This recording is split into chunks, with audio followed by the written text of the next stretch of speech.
Setembro de 2008. A crise do subprime rebenta. We're down over 16%. Dow at the same time has fallen about 18%. The stock market is now down 21%. Because we're now down 43%. A falência do banco Lehman Brothers gera uma onda de pânico, o que leva ao Tesouro americano a socorrer os gigantes do Wall Street para evitar o colapso do sistema financeiro mundial. A crise bancária rapidamente chega ao outro lado do Atlântico. No quarto trimestre de 2008, o PIB da zona euro sofre uma queda de 1,5%, por comparação com o trimestre anterior, a maior contração da história da economia até 2020 e a chegada da pandemia. The parent company of Lehman Brothers filing for bankruptcy. Em Portugal, a crise do subprime leva à falência do Banco Português de Negócios. Obriga a um pedido de resgate do Fundo Monetário Internacional. Julgo que chegamos ao momento em que não tomar essa decisão acarretaria riscos que o país não deve correr. E precipita a queda do governo de José Sócrates já em 2011. Apresentei agora mesmo ao Sr. Presidente da República a demissão do cargo de Primeiro-Ministro. Quase em simultâneo com a crise do subprime dá-se outra explosão, esta muito mais discreta. Em outubro de 2008, Satoshi Nakamoto publica o paper que dá origem à Bitcoin. Menos de um ano depois, surge o primeiro software de mineração de Bitcoin. Quando, em 2011, eclode o movimento Occupy Wall Street, a criptomoeda está na boca de muitos manifestantes. É impulsionada por grupos libertários e anarquistas, torna-se objeto de discussão, mas também um recurso para fazer donativos ao movimento. Fala-se recorrentemente do grupo de hackers Anonymous. Julian Assange e o Wikileaks divulgaram há pouco tempo centenas de documentos secretos referentes às guerras do Iraque e Afeganistão. Faltam 2 anos para Edward Snowden revelar o esquema de espionagem na NSA. Mas onde é que estamos aí com isto? É um erro comum quando se fala de criptomoedas estabelecer uma ligação de causa e consequência entre a crise do subprime e o nascimento da Bitcoin. Não foi isso que aconteceu. Na realidade, há muito tempo que os entusiastas de criptografia digital, os cypherpunks, tentavam criar uma moeda digital e descentralizada. Uma moeda de confiança, digamos. Fábio, deixa-me ler uma pequena parte do manifesto dos cypherpunks, do Eric Hughes. Quando compro uma revista numa loja e entrego o dinheiro ao funcionário, não há necessidade dele saber quem eu sou.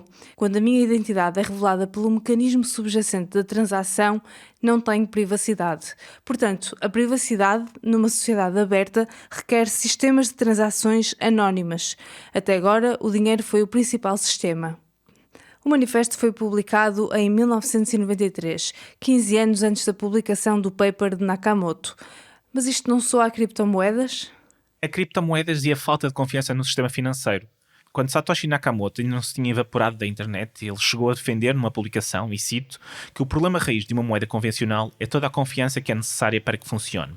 Deve-se confiar no Banco Central para não desvalorizar a moeda, mas a história das moedas fiat está cheia de violações dessa confiança. Só que uma nota de contexto, uma moeda fiat é a moeda oficial de qualquer país, impressa e emitida por um banco central. E para que não haja dúvidas, Nakamoto começou a trabalhar no paper da Bitcoin no início de 2007, cerca de um ano antes da explosão da crise do subprime. Ainda assim podemos dizer que a conjuntura estava a favor. Nas últimas décadas não faltaram casos e polémicas a fazer aumentar a falta de confiança nos bancos, nas instituições financeiras e partidos políticos. Isso criou as condições perfeitas para fazer prosperar as criptomoedas. Digitais, anónimas, descentralizadas, impossíveis de manipular. É o que parece, Inês. Mas acho que a história que estamos a contar da origem das criptomoedas e ideologias associadas não é lá muito bem conhecida. É que há dias decidi fazer uma sondagem informal. Enviei uma mensagem via WhatsApp a amigos, colegas de redação, com 2 perguntas. 2 perguntas que vão estar no centro deste episódio. A primeira foi: aceitarias receber o teu salário em Bitcoin ou qualquer outra criptomoeda?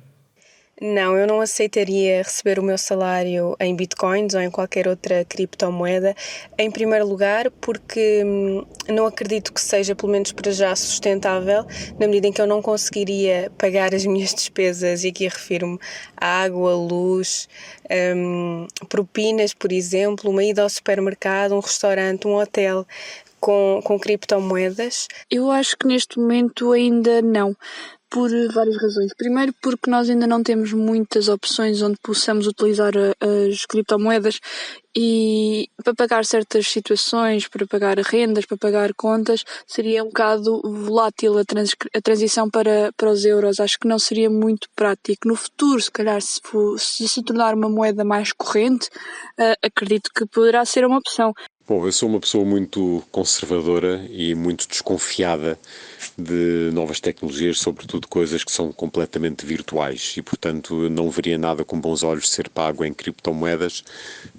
Histórias que eu sei de muita gente que ganham muito dinheiro com esse tipo de negócios, mas também a volatilidade das criptomoedas assusta-me. Já a segunda pergunta foi: as criptomoedas são apolíticas? Claramente há uma ideologia. Eu não sei muito bem, eu não sei se é uma ideologia política, mas que existe uma ideologia por trás de uma internet livre, de uma tecnologia acessível e tudo, existe, não é? E essa às vezes é usada para o bem, outras vezes é usada para o mal, independentemente do que é que se trata, e que existe aí uma politização, isso é claro.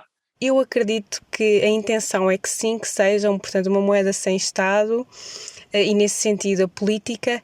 Mas como não conheço suficientemente o mercado, nunca utilizei sequer uma moeda virtual, não consigo perceber se na prática isso é assim ou se não passa de facto de uma utopia que nós não conseguimos alcançar. Eu creio que neste momento ainda existe um quê da política nas criptomoedas, mas também tem a ver com o facto de estas moedas ainda não serem propriamente legalizadas ou propriamente associadas a nenhum país. Bom, não acredito que alguma coisa com a dimensão como a que as criptomoedas têm agora possa ser verdadeiramente político, não. Alguém acertou? Não vou revelar já a conclusão do episódio. Ok, então pelo menos diz-me a tua resposta favorita. Isso posso fazer. Eu sei lá se são apocalípticas ou se são canário. Eu sou o Fábio Monteiro. E eu sou a Inês Rocha. Sejam bem-vindos à série No Paraíso das Criptomoedas, um podcast de Renascença. No início de 2020, ainda antes da pandemia entrar no nosso dia-a-dia, eu e a minha companheira fomos jantar com um casal de amigos, a Sara e o Filipe, num restaurante mexicano perto do Cais de Sodré. Alguns entre tacos, eu e o Filipe acabamos a discutir o que era um liberal, o que era o liberalismo. Há temas mais interessantes, eu sei, mas acompanha-me. Ora, quando eu comecei a preparar este podcast sobre criptomoedas, o Filipe foi a primeira pessoa a quem telefonei. Estás agora ocupado? Não sei se a Sara tinha-te avisado que eu ia ligar. Não me disse nada, é uma desnaturada. Ok. Agora está aqui a dizer, e cheio de desculpas, mas pronto. Estávamos ainda em janeiro de 2021 e estava um frio de rachar. Nós estamos aqui com vida de idosos à frente da lareira. E ainda não caiu uma pontinha de um dedo? Não, ainda não. Liguei ao Filipe Veiga por duas razões. A primeira foi porque ele é CEO e fundador da WallID, uma startup que desenvolveu um sistema de autenticação e identificação online baseada em tecnologia blockchain. Ou seja, o Filipe era alguém que estava dentro do universo das criptomoedas, mesmo que não diretamente. A segunda razão foi porque, mais do que anárquicas ou apolíticas, as criptomoedas e mesmo a tecnologia blockchain pareciam, à primeira vista, ter algo de liberal. Deixa-me fazer-te uma pergunta. Estava-me a lembrar de quando nós fomos jantar aos tacos e da conversa liberal, e falámos sobre liberalismo. Dirias que estamos a falar de uma ideia liberal, ou seja, estes mecanismos, tanto os dois... Sem dúvida. A ideia base de todas as blockchains é uma ideia politicamente liberal e de descentralização e de desregulação. É essa a ideia. Não é desregulação, até de anarquia no sentido de inexistência de autoridade. Ou seja, tu conseguis construir, de facto, ou utilizar a internet, não, é passar a internet do 2.0, que é hoje em dia tu consegues comunicar com uma pessoa do outro lado do mundo, mas segundo sistemas centralizados e fechados, quer seja o Facebook, o Instagram, o que é que seja, onde tem toda a informação que é detida pelos providers desses serviços. A blockchain o que está a fazer vamos fazer mesmo, tu já consegues comunicar com toda a gente, vamos fazer com que estes mecanismos de comunicação não tenham de ser apoderados por ninguém, ou seja, a informação E a participação e o poder e o controle sobre todos os dados está só nos intervenientes. Já agora, achas irónico que, por exemplo, que este mecanismo, a questão da blockchain, com os 2 protocolos, seja agora utilizado para fazer lavagem de dinheiro, ou seja, para este tipo de transação? Epá, não, acho o mais natural do mundo ser por aí que começam a ser exploradas as utilizações. Porque exatamente o que a blockchain, o que as blockchains e a Bitcoin e tudo mais te permitem fazer é dar-te uma oportunidade de tu conseguires fazer, optar, de saíres do sistema financeiro. Claro que há muitos participantes do sistema financeiro que também aproveitam isto, né? Mas é exatamente isso, não é irónico, é exatamente essa a ideia.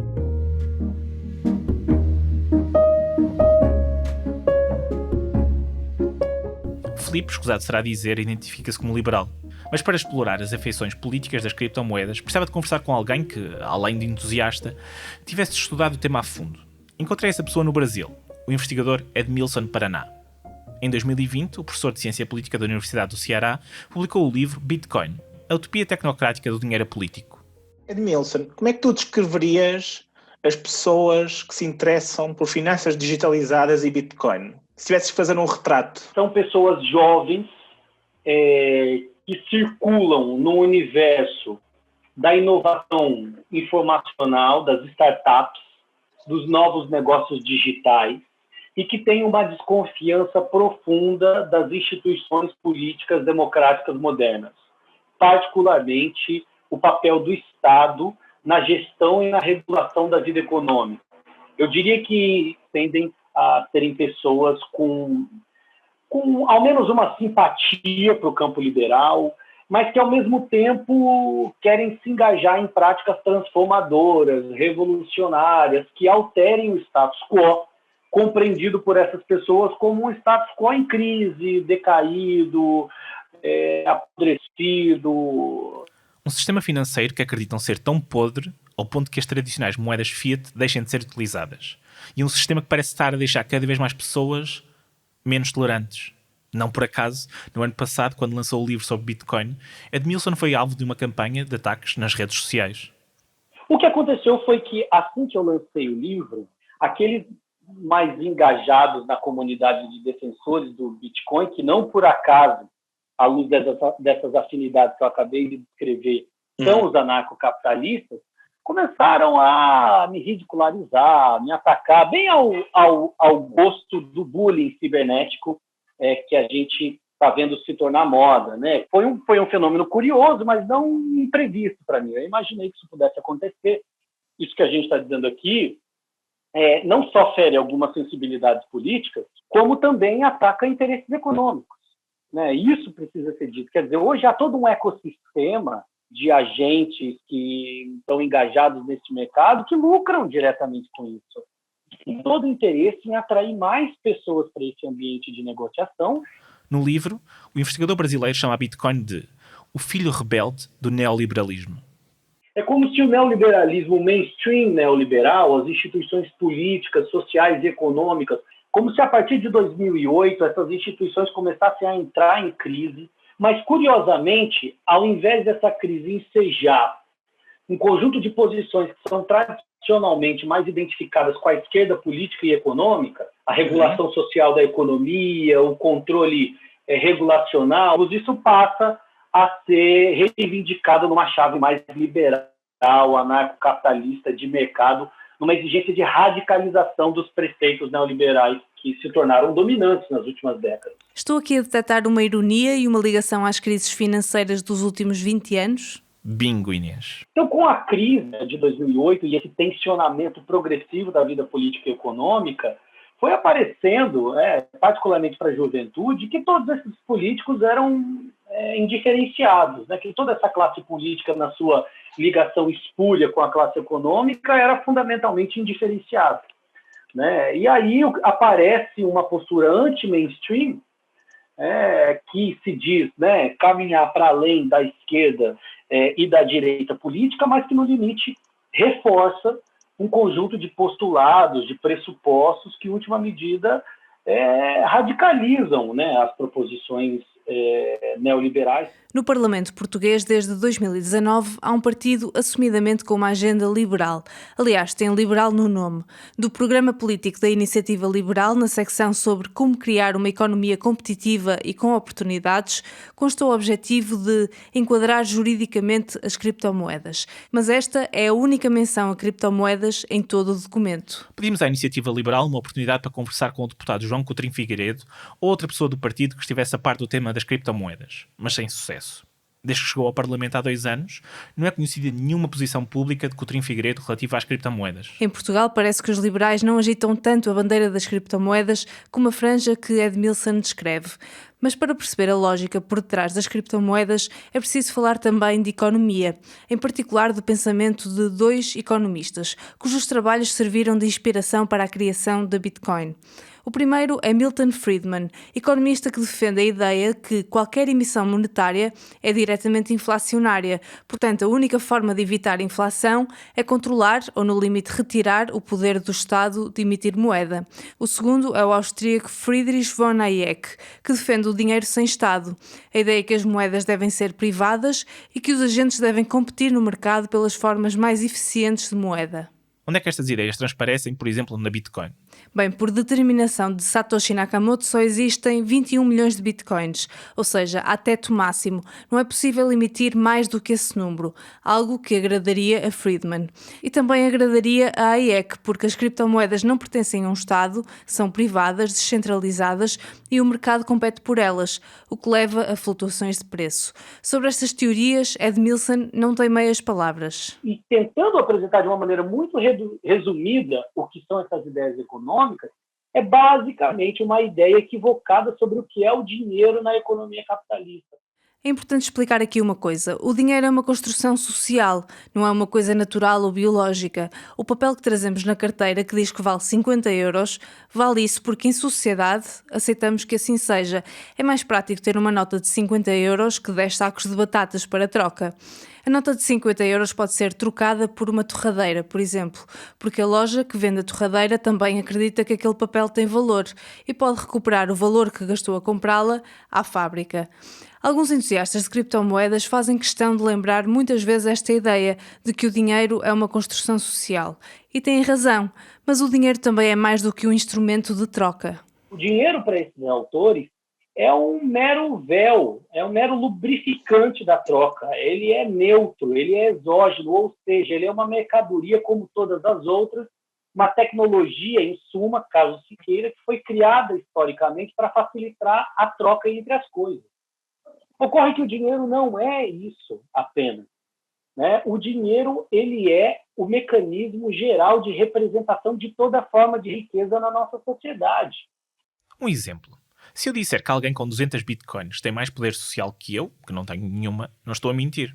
Essa pessoa pode criar uma empresa qualquer. À partida, não está dependente de um banco para um empréstimo, queria verificar as suas contas, rendimentos, situação fiscal. O que aconteceria comigo?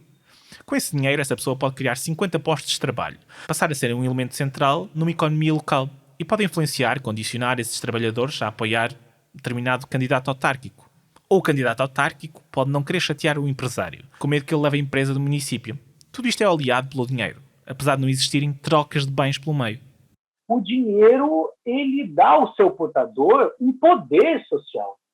O poder de adquirir a qualquer tempo e em qualquer lugar qualquer mercadoria, né? Portanto, as pessoas acumulam dinheiro não é só para comprar as coisas.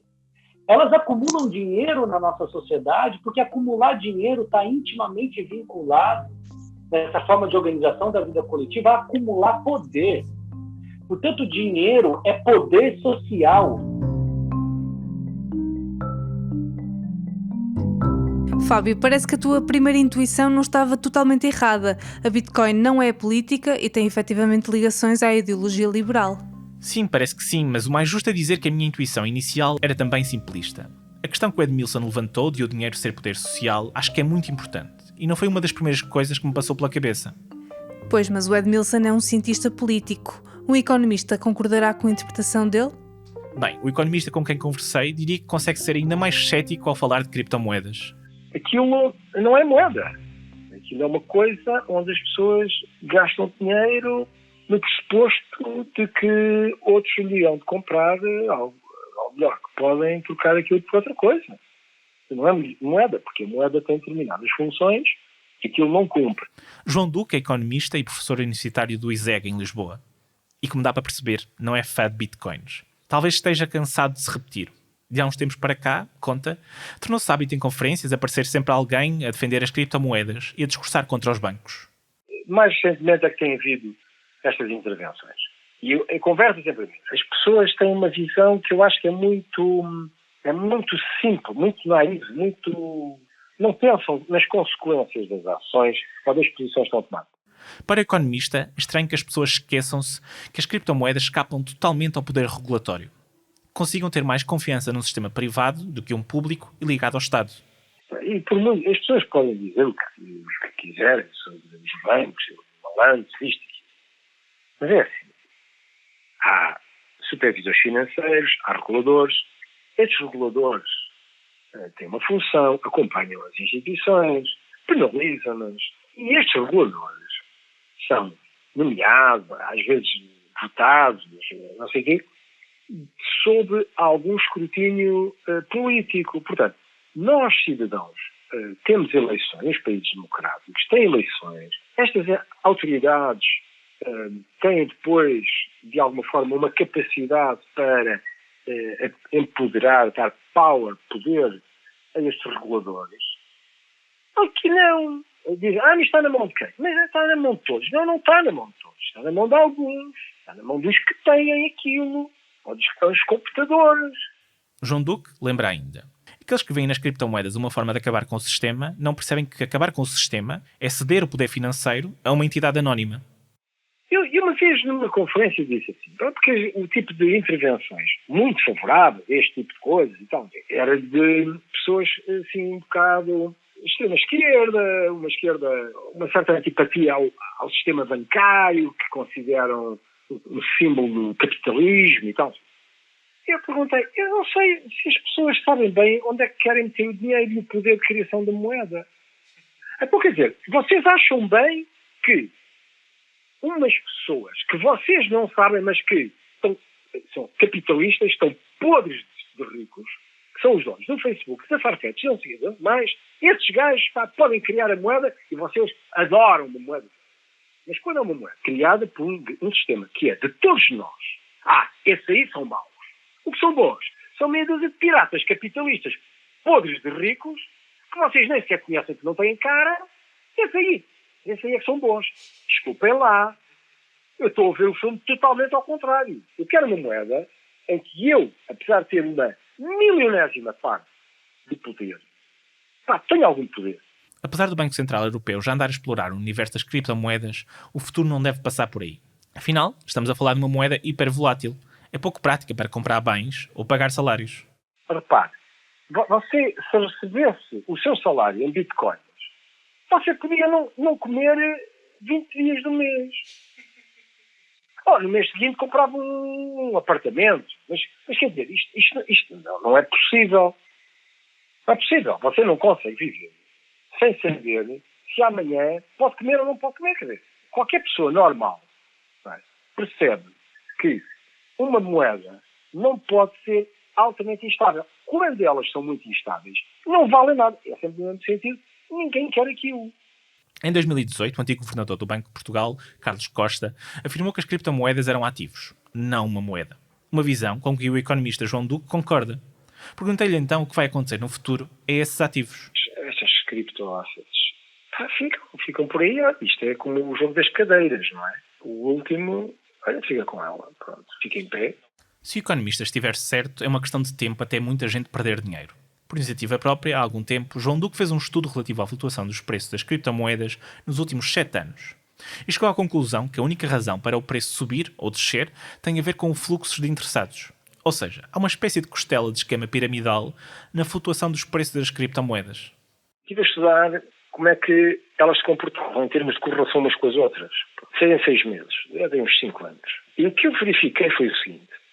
Havia períodos em que a correlação era positiva, períodos em que a correlação era baixa, mais alta ou mais baixa. Isto significa, a meu ver, que é os períodos em que, quando há muitos, chamemos-lhe parolos, que são atraídos pelo formigueiro, vem toda a gente e tal, a malta mete dinheiro fresco, qualquer moeda sobe. Quando o dinheiro para de entrar, já não há mais afluxo, começam a trocar uns com os outros. Porque aquilo tem um turbilhão, aquilo é um turbilhão de gente louca a trocar umas com as outras. E tem imensos mercados, porque são os mercados de Bitcoin contra o dólar, Bitcoin com Ethereum, Ethereum com o Bitcoin Cash com o Bitcoin, todas umas com as outras. Quando aquilo estabiliza a entrada, aquele fervilhar é só entre moedas. E então, nessa altura, as correlações são negativas. Porque você vende Ethereum para comprar Bitcoin, desce um sobre o outro. Está a ver? Quando vem dinheiro de fora, toda a gente a comprar, tudo positivo. Aquilo não tem valor nenhum fundamental. Aquilo é só... é como jogar nos... sei lá... Euromilhões, nas moedas.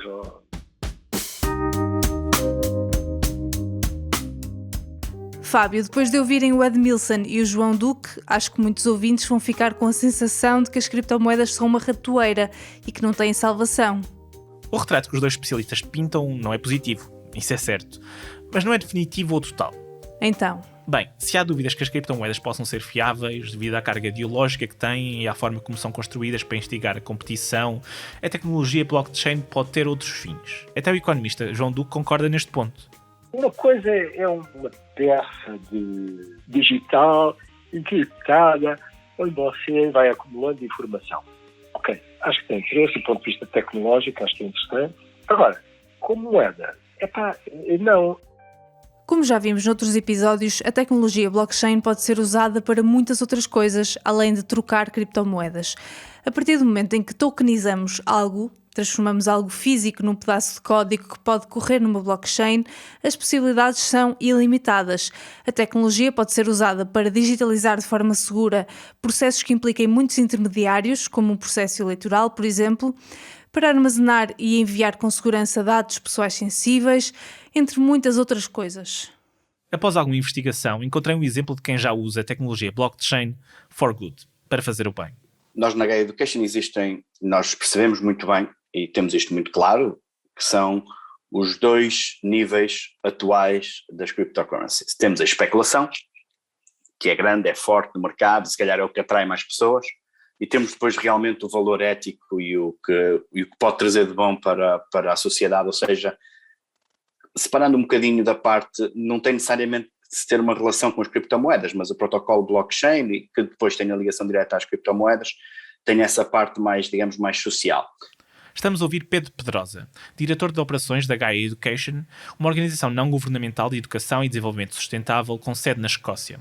A Gaia Education, em parceria com o UNITAR, um Instituto de Formação e Investigação das Nações Unidas, oferece um curso de como utilizar a tecnologia blockchain para potenciar a implementação dos Objetivos do Desenvolvimento Sustentável. Neste curso vamos trabalhar alguns casos de estudo, explicamos o que é a blockchain, fazemos uma ligação com as cryptocurrencies, porque também acho que seria injusto, independentemente do valor que as cryptocurrencies podem ter, seria injusto não fazer a ligação às cryptocurrencies, e depois a partir daí trabalhamos os casos de estudo e assim.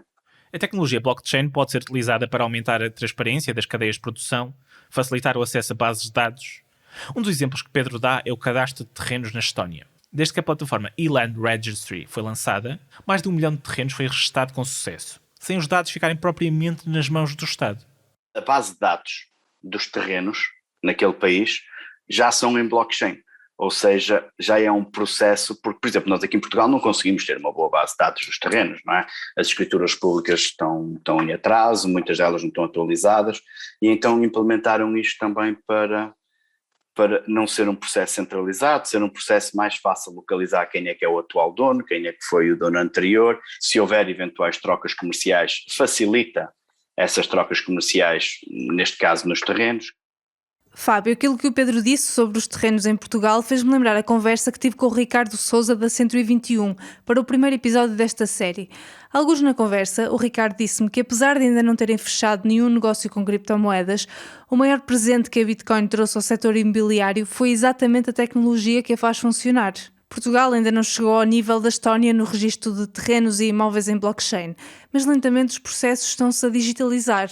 Conseguimos avançar com a parte da desmaterialização dos contratos de promessa, compra e venda, das propostas de compra. Essa parte já foi assegurada, já está na legislação portuguesa e agora temos que passar para esta parte do registro predial e para a parte do registro notarial, que acredito que é inevitável que aconteça. Como será então uma venda de uma casa com base em blockchain? E quais as diferenças para o que acontece agora? Nós, quando queremos concluir uma transação e a casa é minha, passa a ser da Inês, temos que ir ao notário, ele tem que confirmar que a Inês está lá, que eu estou lá, confirma que eu paguei, e estes passos todos de validação que hoje são presenciais e físicos, onde tem que haver uma pessoa que valida estes espaços todos, não é? Que eu estou de acordo em vender a casa à Inês, que a Inês está de acordo em comprar, que valida que eu recebi o dinheiro real pelo imóvel, o notário faz o registro e com essa operação vamos ao registro predial. Todos estes processos de formalização da transição de propriedade passam a ser feitos de uma forma segura e digital, com todas as validações feitas através destes protocolos informáticos. Quais são então as vantagens desta mudança para o consumidor? Menos burocracia, um processo mais fácil e rápido e também mais barato. Esse é um dos efeitos colaterais positivos. A transação imobiliária, todos os impostos de selos, tudo isso desaparece, não é? E fica com um processo muito mais simples, linear e com uma optimização de custos para o consumidor. Para o Estado é que já se calhar não será tão bom, não?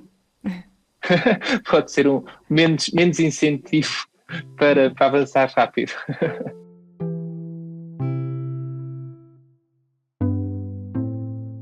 Aposto que todos os nossos ouvintes que já compraram casa em Portugal ou estão à procura iriam adorar um processo menos burocrático e mais barato. Inês, sabes quão longe estamos disso? Segundo Ricardo Sousa, Espanha, que é outro mercado com que a 121 trabalha, está bem mais à frente, mas Portugal, se quiser, tem tudo para avançar com o processo. Hoje em Espanha nós já conseguimos consultar o cadastro, como eles chamam, de todos os imóveis, é público, consegue-se pesquisar por rua, quais são os edifícios, neste edifício que tipo de apartamentos é que existem, quais são as áreas, ou seja, é um processo possível, aliás, em Portugal a informação está digitalizada. Não está, o acesso não é fácil e não está integrada os vários stakeholders. Não? O notário não está integrado com o registro predial, não está integrado com os vários agentes que participam no mercado. Resumindo, é pôr os stakeholders a conversar. No caso dos Estados, não será o processo mais simples do mundo. O exemplo que dei, a Estónia, é um dos países mais digitais da Europa. Mas há organizações internacionais a utilizar a tecnologia blockchain com fins diferentes. Por exemplo, a Unicef aceita também donativos em métodos de blockchain também. Em métodos de blockchain ou criptomoedas, neste caso? Ou seja, usando moedas que trabalham com base no protocolo de blockchain, ok? Que a Unicef já aceita. Isso também é um dos casos que chama-se Unicef Cryptocurrency Fund. A Unicef lançou o Crypto Fund em outubro de 2019. Nas suas palavras, trata-se de um instrumento que permite à organização receber, guardar e distribuir criptomoedas de forma transparente. Desde a sua criação, o fundo fez 18 investimentos, gastou 1.327 Ethers e uma Bitcoin. Os registros são públicos. Uma das iniciativas do fundo apoiadas pela Unicef foi a startup Prescripto, com sede no México. A empresa recebeu 49 Ethers e meio para criar uma base de dados de saúde online, privada e, acima de tudo, portátil, ou seja, que possa ser acedida e os registros autenticados fora do Serviço Nacional de Saúde do país. Pedro, além de diretor de operações da Gaia Education, também integra a associação humanitária Humans Before Borders. O ativista vê com bons olhos, no futuro, um sistema parecido ao desenvolvido pela Prescripto para outro tipo de documentos pessoais. Existem vários processos que estão a ser utilizados para, nomeadamente a população refugiada, para levar a sua própria informação. Ou seja, a sua informação não está centralizada no seu país, de onde eles fugiram, não é?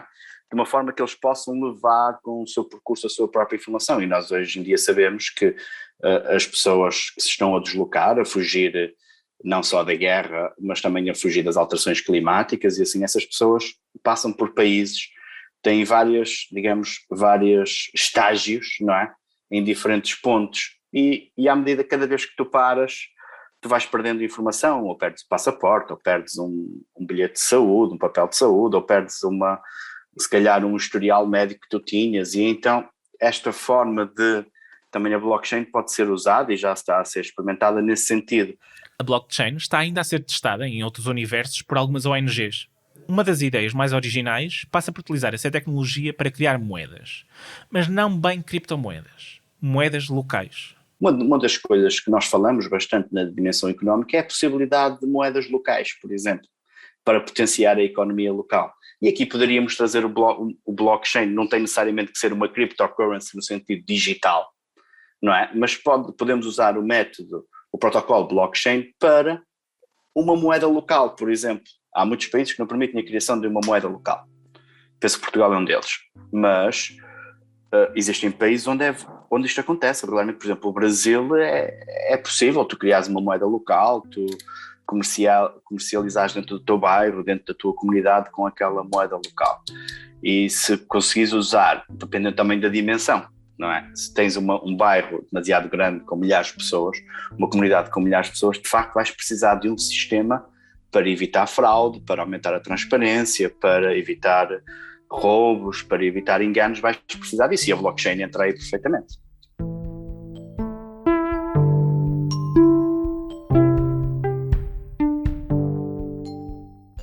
O Pedro está errado só num ponto. Portugal permite a criação de moedas locais. Nas eleições autárquicas de 2017, 3 candidatos tinham no programa a criação de uma moeda local. O candidato do PS da Guarda, Eduardo Brito, queria criar o Sancho, uma moeda complementar ao euro para uso exclusivo dentro do município, com o objetivo de promover o comércio local. O candidato do PAN à Câmara de Setúbal, Luís Teixeira, propôs a criação do ROAS, um projeto de integração social que juntaria comerciantes e IPSS. E José Azevedo, o candidato do LIVRE à Câmara de Ponta Delgada, anunciou também a proposta da criação de uma moeda complementar no concelho. Nenhum dos 3 candidatos foi eleito, por isso as moedas locais nunca saíram do papel. Mas José Azevedo, o candidato do LIVRE, conta que a ideia que plantou em Ponta Delgada não desapareceu desde então. Na verdade, parece ainda estar a crescer. Na altura, a primeira reação da maior parte das pessoas foi de descrédito, nunca tinham ouvido falar nisso. Houve várias reações negativas, até estando aqui nos Açores, até ligando isso a questões da independência dos Açores e assim. Foi preciso fazer um caminho de desmistificar essa ideia, mas gradualmente essa ideia começa a fazer o seu caminho, e nós temos, por exemplo, neste momento, inclusivamente autarquias interessadas em estudar isso. Expliquem-me lá como é que isso podia funcionar. O biólogo e professor universitário entrou no universo das moedas locais pela via política e económica e defende que estas são uma forma de ganhar controle e autonomia face a uma economia globalizada. O resultado dessa globalização financeira é a destruição das economias locais. As moedas locais servem para capitalizar economias locais. Podem permitir a uma autarquia, por exemplo, financiar um projeto de agricultura sustentável de uma cooperativa, em vez de deixar esses produtores nas mãos das grandes cadeias de distribuição. A ideia é essa. As moedas locais procuram fazer isso, ou seja, procuram criar uma economia à pequena escala, adaptada a incentivar esse tipo de projetos, e isso é um projeto coletivo. Um projeto coletivo que precisa de tecnologia para funcionar, mas que é, acima de tudo, um projeto coletivo, que sabe que o dinheiro é uma construção social. Uma moeda local tem que começar por ser um projeto local, tem que envolver um conjunto de pessoas, uma instituição, muitas vezes, que suporte que suporte e que dê uma orientação ideológica ao projeto. E que sirva de garantia também. Exatamente, mas na base a garantia é um esforço de vontade coletiva, em que as pessoas coletivamente decidem que vamos fazer este projeto e que vamos acreditar nesta moeda, assim como acreditamos no euro. José Azevedo não conhece nenhum projeto que use blockchain para gerir sistemas de moedas locais, mas lembra que há softwares, open source, para fazer esse tipo de serviço. Eu tenho-me focado mais nas questões políticas e ideológicas do que propriamente na tecnologia. Até porque do plano, nesse plano, no plano político, no plano ideológico, ainda há um caminho longo a fazer. O que é importante é decidir qual é o projeto que vamos desenvolver. E eu tenho-me focado muito nessa área e aí ainda há muito caminho para fazer. Mas ao escolher a tecnologia também está a fazer uma decisão política. Talvez sim, talvez algumas tecnologias sejam mais adequadas do que outras. Não é? E portanto nestas questões das moedas locais, a questão da transparência, por exemplo, é muito importante para dar a confiança que as pessoas têm na plataforma, é também muito importante e eu concordo consigo que será aí que eventualmente depois de ter o projeto desenhado do ponto de vista ideológico, se tenha que ver qual é a tecnologia que melhor corresponde a essas necessidades.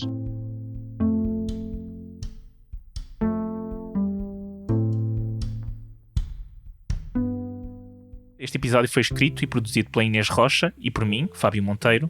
A edição é da Inês Rocha, a sonorização e a pós-produção é do André Peralta. A coordenação é da Joana Bugar.